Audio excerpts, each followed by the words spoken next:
You must so. Welcome to our Torchbearer segment, where we interview people who are carrying the torch of truth and making a positive difference in our world.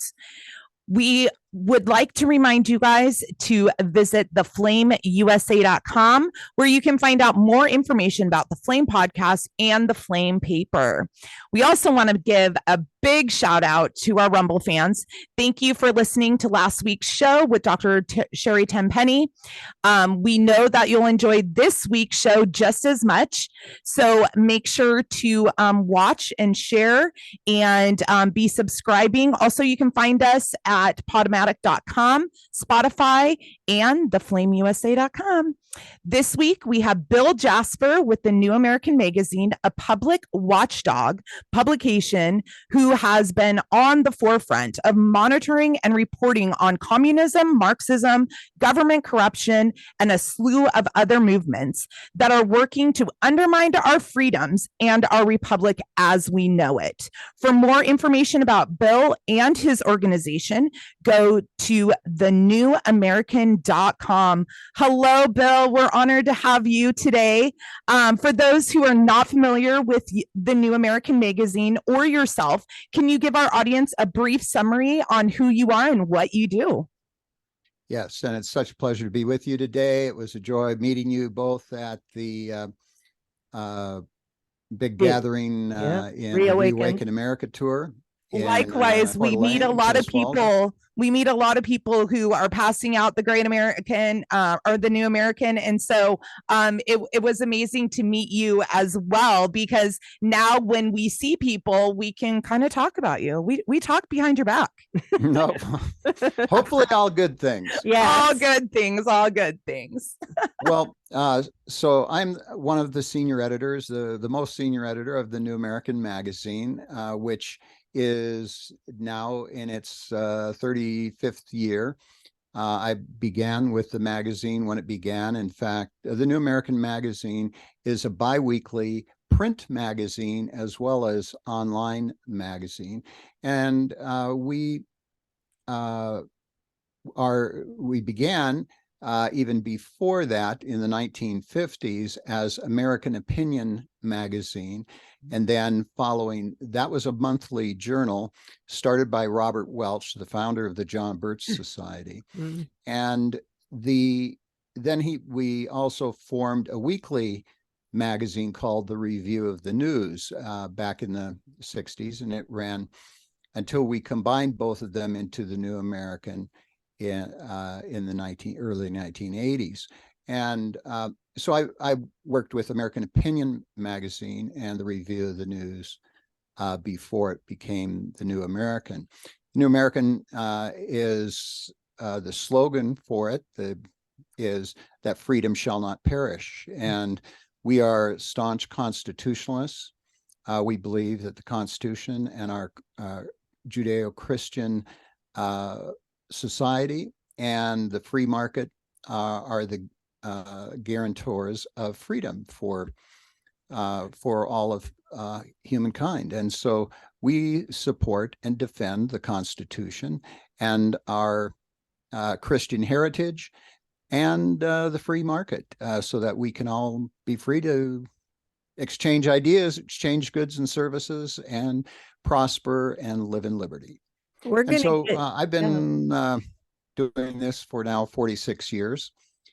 So are you trying to tell us how old you are? Well, I passed 70 a while back. So. Oh wow! Looking good, looking good. You still have some darkness in your there's some gray. So you're doing good. Some gray creeping in there, and you have hair. I mean, you're doing amazing. Yeah. I tell people, they need to be more careful about choosing their genetics. They need to be more careful about who their parents and grandparents are. Well, I think that we're seeing people who are working really, really hard to actually make things like that happen. And it's a little scary. It's very scary. And we're going to get into some of the topics. And thank you for that introduction. But the first thing that I wanted to personally ask you is you do online, but you also do a print publication, and this is near and dear to our heart. Why is print so important still? Why do you feel that print is so important still? Well, it's for several reasons. Considering the context that we've just been through with the Twitter files, and what we have seen with the censorship online, and the denial of platforms, the deplatforming, the complete cancel culture, it's becoming apparent to people that what we have taken for granted recently, with access to all the news in the world, all the facts and whatnot, it's not so. There are choke points in the electronic digital field, and those who control the choke points can determine if and when and what you will receive and be able to transmit. And so, for one thing, there is a vulnerability with the digital world. It's wonderful in many ways. In fact, we use it, and it's one of the ways in which I can be out here on my ranch and do my work that I used to have to do in New York City or Los Angeles or other places. Absolutely. And so, and it opens up a vast trove of information to us that helps those of us who are the alternate press, the independent reporters. It used to take me tremendous amount of time to go down to the UCLA library, to the Federal Depository or whatnot, to get government documents, to get access to archived materials, to go find a spool of The fish files. microfiche and put it on a thing, and then try to get copies, and they wouldn't work, or the microfiche wasn't there. So you could waste a whole day getting something that would, now you can basically get at your fingertips with a few clicks. And so that greatly helps us as citizen reporters or professional reporters who don't have all the massive staff and resources that the New York Times and the rest of the big fake news corporations do. So that being said, those advantages and being able to, for instance, I interview people all over the world, in Europe and in Asia and in Latin America. I wouldn't have been able to do that before without the internet, and I wouldn't be able to have the videos. Whatnot. Before, when you wanted to do it, as I've done before, you had to fly down to Australia or Latin America or over to Europe or whatnot. Very time consuming, very costly. So those are certainly advantages for everyone, but particularly for those of us who are fighting the freedom fight and don't have all the resources that that our enemies do. So but that point being made, there is also the very obvious fact that the digital world is not permanent. I mean, nothing is. I mean, I have a vast library. You see just a little bit of it here behind me of books. I have over 15,000 books and several tons of file cabinets. But even those are not permanent. I had a fire here at my house 3 years ago, and fortunately I was able to save virtually all my books except for about 1,000. Yeah, wow, that's amazing. But paper can deteriorate too, but it cannot be just go down the memory hole like the digital can, where they can wipe it out. Those who want to destroy freedom, those who want to erase history and reconstruct it, can just poof, all of a sudden you disappear and all the information disappears and it reappears all rewritten and reconfigured if it reappears at all. And so it's very important to have what you're doing, and what we're doing is to have actual hard copy, which on another point, very important, is that for a lot of us, I mean, I spend a lot of time ruining my eyes every day on the computer screen. However, I would much rather ruin my eyes with a hard copy book or magazine or newspaper article, because there is a difference in the process in reading which removes much of the distractions that we get on our screens. And you know how it is. You start watching or reading an article, and they have 50 different articles on the side with teasers to grab your interest, and you go, oh, that looks interesting too. And you go off on that, then on another one, then on another ADD one. The rabbit hole, the rabbit hole. all the time. So it's very important also for doing person-to-person street activism. You can give somebody a newspaper, a magazine, you can point something out to them, and you can do that in your neighborhood, in your city, in your town, or if, as you do, is traveling around the country, giving it to people on the street outside of your own community. But it circumvents the controls that we face on the internet.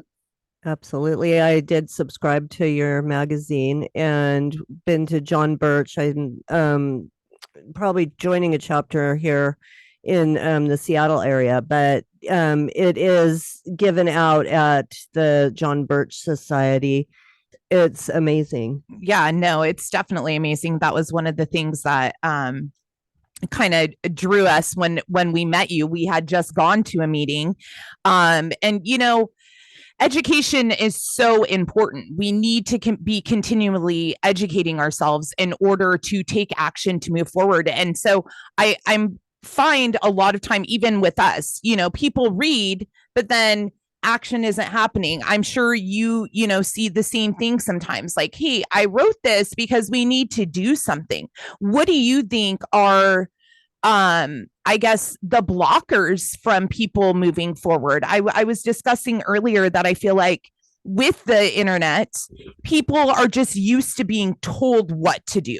So when we're giving them information and we're not telling them exactly what to do, they're just like, oh, well, what am I going to do about it? That's not, I'm not in office. I'm not on the school board. What am I going to do about it?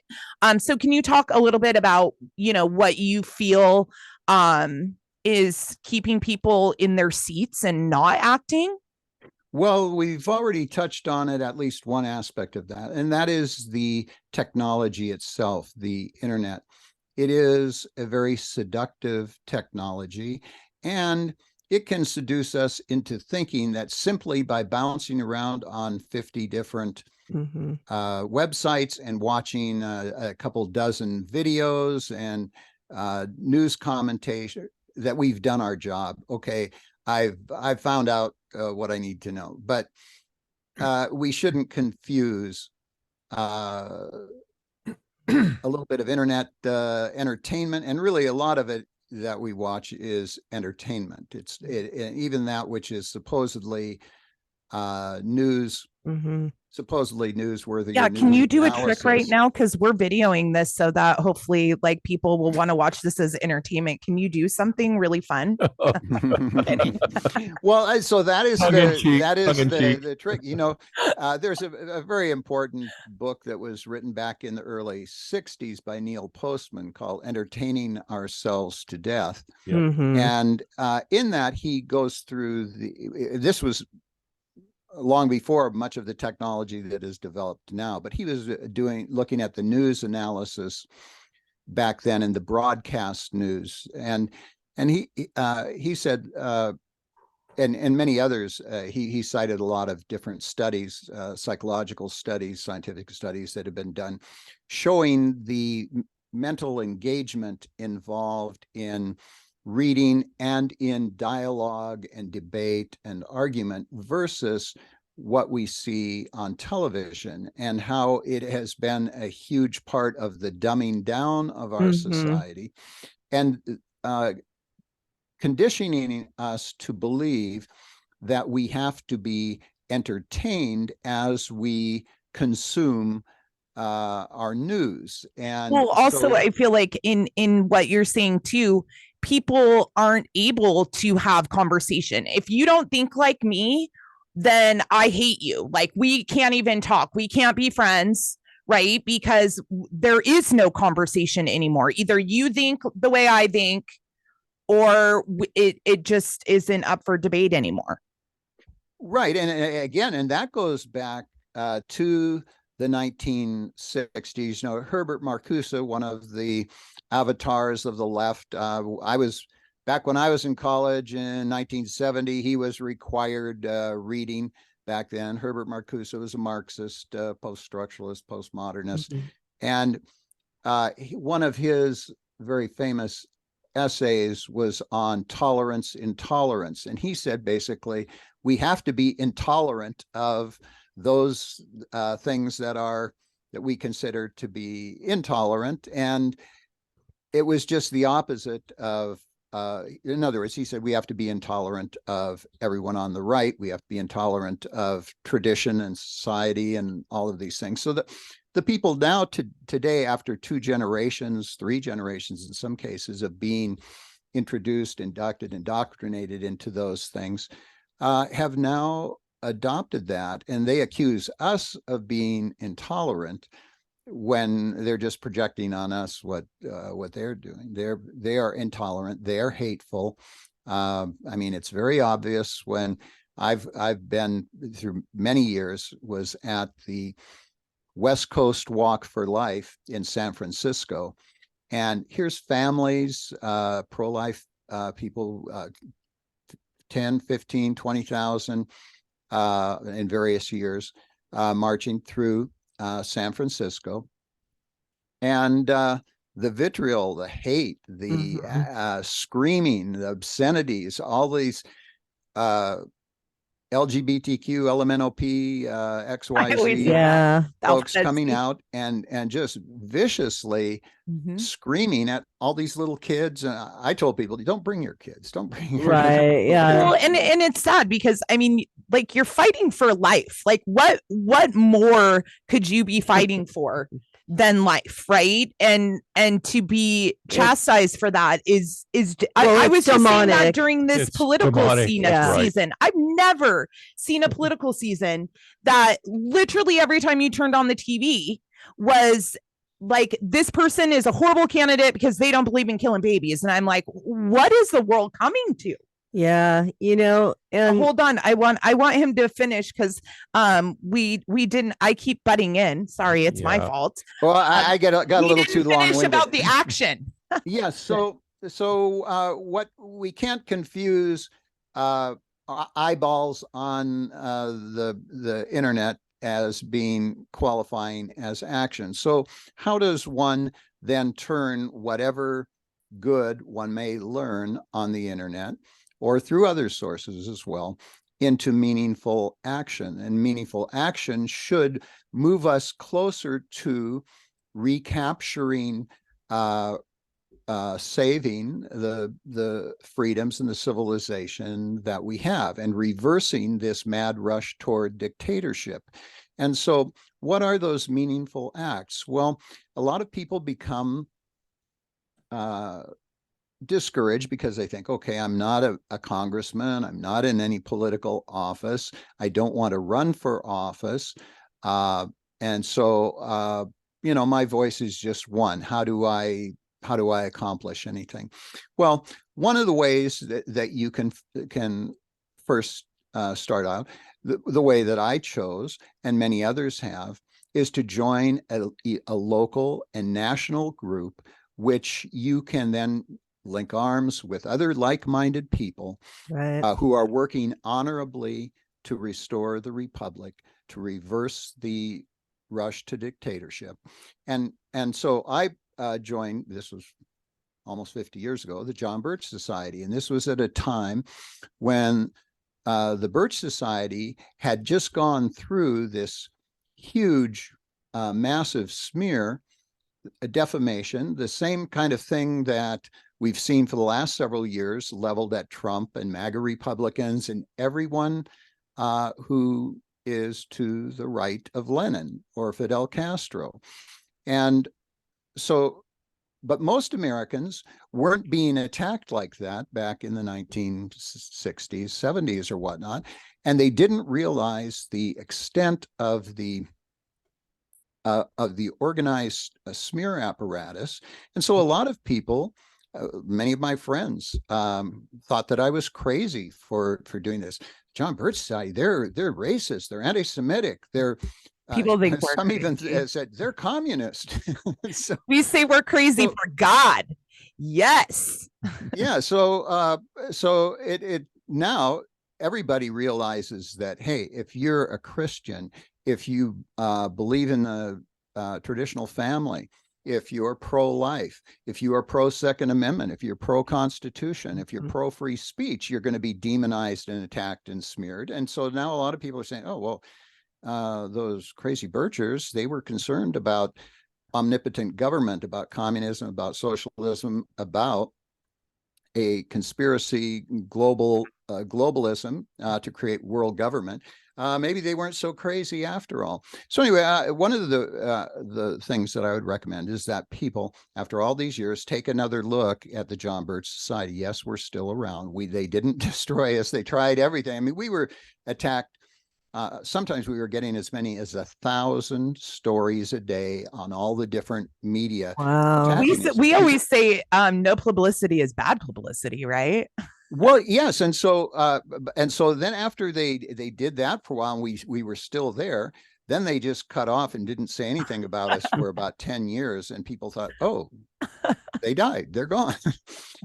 So nobody likes to be viciously, unfairly, maliciously attacked and accused of terrible things. The John Birch Society is open to and includes people of all different races, colors, and creeds. Yes. And if you believe in freedom, you believe in the Constitution, you believe in God, and you want to preserve this country, and not only that, but help preserve freedom around the world, then you're a good candidate for a membership. And so obviously there are many other organizations out there, but you should join up with some other people, because it is true. You will not be very effective on your own, and you do not have to reinvent the wheel. You may have I thought about that. You don't have to reinvent the wheel. See something, say something. I think that we're in our position, we just don't see enough things happening, right? The left has all this media. They're always talking, they're always doing something, they're always protesting, and us on the other side, half the time we're just trying to make it through the day and working and doing whatever. So I see something, say something. Like, we need to get louder, we need to be recording more and popping up videos when you're trying to go to Starbucks and there's open use happening outside, and they won't talk to you, they won't serve you because you don't have a mask on. Like, expose these things, because so many people don't believe it's happening. And the John Birch Society, what I like about them is that not only do they have the New American there, so you're getting educated, they show a video, but then they have action steps for the people to go through. So you always have projects and action steps that put a whole group of people nationally into action. And so that's what we need, is something that does stay very consistent, that has the action steps implied. With that, when we go to the John Birch Society or read the New American, we're talking about globalism, communism, Marxism. In your paper, I say paper because I'm used to saying paper, and people call our paper a magazine, so there you go. But in your magazine, you have just in-depth articles on what is happening. This week, the World Economic Forum is on, and you touch base on globalism. Where are we on the Great Reset, as they call it, and what is going on in Davos right now? Very important. Very good question. For those who are not aware, and I think just about everybody is aware now, Davos refers to the World Economic Forum. It is the elitist globalist organization in the world, meets every year in Davos, Switzerland, where this year some 650 CEOs of major corporations from around the world as well as a couple of hundred national leaders, including prime ministers, presidents, premiers from around the world, and their lackeys and minions, as well as many media and academic hacks. They didn't invite us. Well, yeah, what's wrong with you? I mean, well, so they meet there every year. This is where the billionaires of the world fly in on their private Learjets to their big champagne and caviar soirees, and then lecture the rest of us about how we have to reduce our carbon footprints. We have to, you know, they're saying now all over Europe, all over Canada, United States, no, you folks can't have heating fuel. You can't. We're going to have to cut the electricity. You have to keep your thermostats at 55. But go buy an electric vehicle tomorrow. They are the elites. And they want to reset the whole world. They want to reset it economically, politically, socially, morally, spiritually, and biologically. They want to have us injecting substances into our bodies that will change us. They want to take control of all of the food and have us start eating bugs, insects, because meat is no longer sustainable, they say. So it's all about concentrating and centralizing power, which is the very definition of communism, socialism, fascism, every kind of totalitarian system. They want centralized control. They want to have a cartel, a corporate cartel that'll run everything. And we've been exposing them for many years, and now it's very gratifying to see all across the spectrum, liberal lefties, people in the center, and conservatives are getting pretty much aware to the whole picture here and are opposing it. Yeah, they're protesting because even though the left is protesting and the right is protesting, they're not letting anybody in. But how does the World Economic Forum, Klaus Schwab, Bill Gates, you know, the globalists, how does that work with the communist and the Marxist? How does that all intertwine?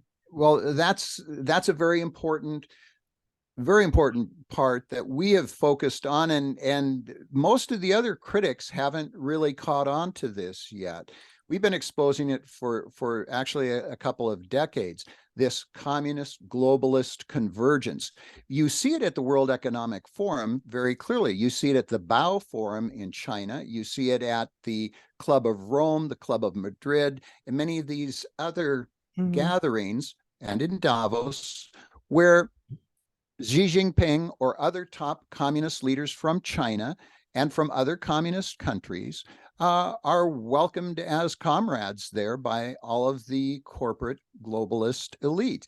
And in fact, Klaus Schwab, the head and founder of Davos, the World Economic Forum, last year and the year before, or 2 years before that, when Xi Jinping was there, just effusively praised Xi Jinping and how wonderful China is. And George Soros, who's one of the bigwigs of the Davos claque, has praised China as the new leader of the new world order, which they are building. And so why is this? It would seem communists and capitalists, they should be opposed to each other. Yep. But no, we've been pointing out for a long time that they have the same objective and have been working together for decades, mostly behind the scenes. But for the last decade, it's come out into the open to where now you have Bill Gates, Warren Buffett, Charlie Munger, Ray Dalio, Lawrence Fink, all of these big billionaire globalists, they're thoroughly in bed with communist China. They like the way communist China runs its country. They want to be able to have, they have all the money in the world that they want right now. Why can't these guys just go away and be happy, buy their own island, live there? No, they want to control things. It's this will to power. It's a very demonic thing. Yes, it is. The average person can't really understand because most of us have no desire to control other people. But we've always been afflicted in this world with people who desire power, absolute power. And that's what they're after. And with that, we know the great reset is happening. Where are we? And if Americans don't reset, if Americans don't wake up and do something, how much longer do we have? Well, that's always the big question. Where are we, and how much time do we have? And it's very perilous to try and be accurate about that, because there are so many conditions we don't know about. Our knowledge is imperfect. God is the only one that has perfect knowledge of things. But we have eyes to see and ears to hear and minds to comprehend that we are perilously close to losing everything. They are advancing their agenda. They're running into big obstacles right now. But what is their agenda? As I meant, they intend to reset the whole planet and all humanity, morally, politically, spiritually, socially, etc. How are they doing that? They're empowering the United Nations. So you'll see amongst all of the people at Davos this week, about 100 of them are from the United Nations, from UNEP, UNESCO, UNICEF, General Secretary, all their different agencies. They've already built the UN, the IMF, the World Bank. They've built these institutions into a global behemoth, and they keep adding more and more power to it. And so the World Economic Forum and the United Nations and these big corporate conglomerates and their foundations, like the Bill and Melinda Gates Foundation, they're all intertwined, and they have they are working to create this overall superstructure, world government, that will control everything. And some people look at what they've already accomplished and say, oh, it's too late. I've never been one of those. I've been a correspondent accredited at the United Nations for over 35 years. And so I've been right on this and going there to the UN in New York and its conferences around the world for decades. And yes, we tried to warn people that the UN Agenda 21, when it came out at the Earth Summit in 1992, that it was a genuine danger. But it took 30 years for it now to become pretty much openly recognized. And now Agenda 21 transformed into Agenda 2030. Yep. And they just had this big Agenda 2030 biodiversity conference in Montreal just a few weeks ago. And they're pushing forward with that. So, but the United States was unable to, they can't get the Senate to ratify that UN biodiversity treaty, Thank God. Which is to give them vast new powers. That is a good signal. That shows that there's still enough resistance here in the United States to that. We're the only holdout on that.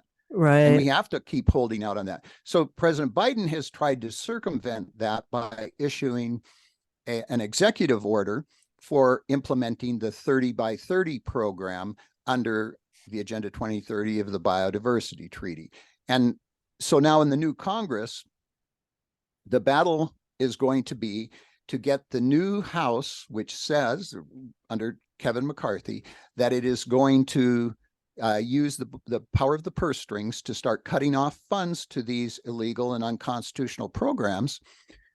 We have to get them to cut off funds to all of these different UN programs, because they say they're not going to do the big omnibus bills anymore. They're going to take them program by program, department by department. And so we have an opportunity now to actually cut off the funding. If you cut off the funding, these organizations and efforts die. And so this is one of the things that the John Birch Society does. We put in the New American Magazine, for instance, we have our Freedom Index. Most people don't even know who their congressman is. And if they know who their congressman is, they don't know how he or she votes on issues. All they go on is by, she's got a pretty face, he's handsome, he says the right things I want to hear.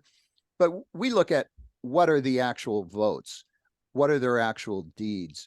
And so if you go to thenewamerican.com or get our print magazine, you'll go along the top there in the toolbar, there's the Freedom Index. You go on there, pull up the Freedom Index. You can see, you just have to put your zip code in there. It'll tell you who your congressman is, your senators, how they voted.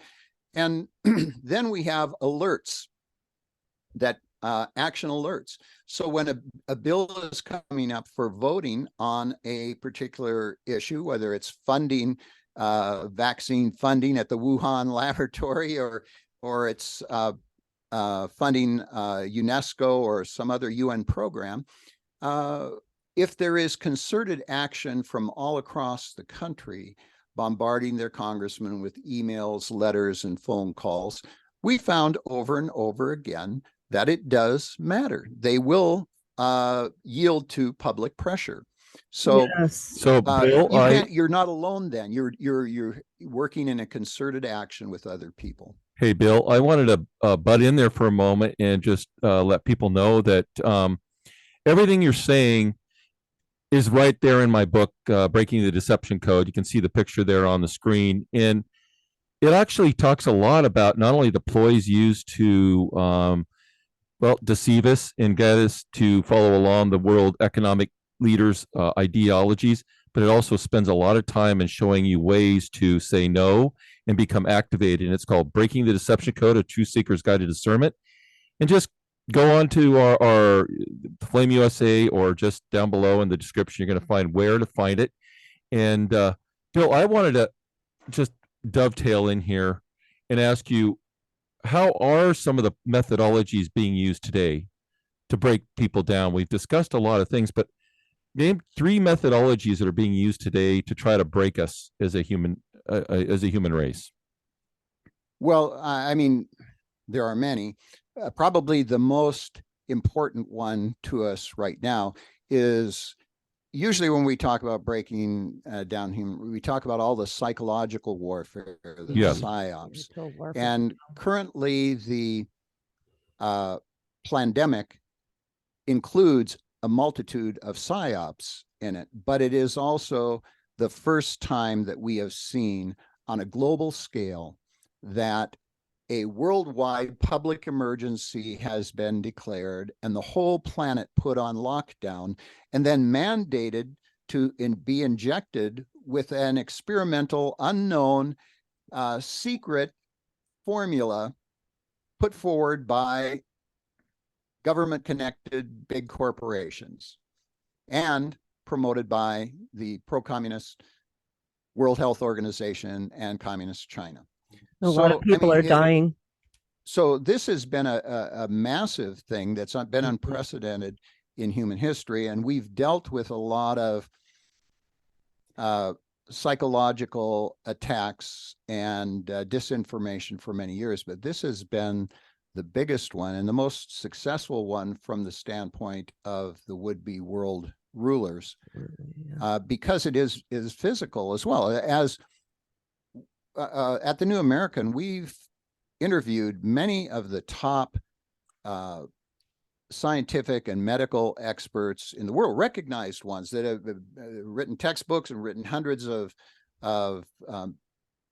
scientifically peer-reviewed articles, people who are famous as references in the scientific field and whatnot, people like Paul Merrick and David McCullough and Robert Malone, and many others. And it's taken all this time, 3 years into this, before people are now realizing that they've been had. And many people still don't realize this, but millions do. They've actually been injected, and now millions are suffering and will suffer heart attacks and even death and other things from this. So the pandemic is the biggest issue that has hit us. I think that's why it's so important to have just more media, more people educating over and over again. We are nearing the end of our time with you, Bill. I hope we get to have you on again, because you're just a wealth of knowledge. Can you tell our listeners where to find out more information about you? Sure. The best way is just go to thenewamerican.com, thenewamerican.com, or JBS for John Birch Society, jbs.org. And we have our videos available on our own website, as well as YouTube, Rumble, MeWe, BitChute, and about a dozen other platforms. So, well, thank you so much for all of your hard work. God bless you. We look forward to staying in touch. We're sad we won't see you in Nashville the next couple days, because we'll see you again at one of these for things. sure. Yeah. So with that, please follow us on Rumble, and you can also find us on Podomatic and Spotify. Have a great day. It was a pleasure to be on. Thank you so much, and congratulations on hanging in there, and for what you've already done with the newspaper and your broadcast. Thank you so much. God bless. Thank you. Bye-bye now.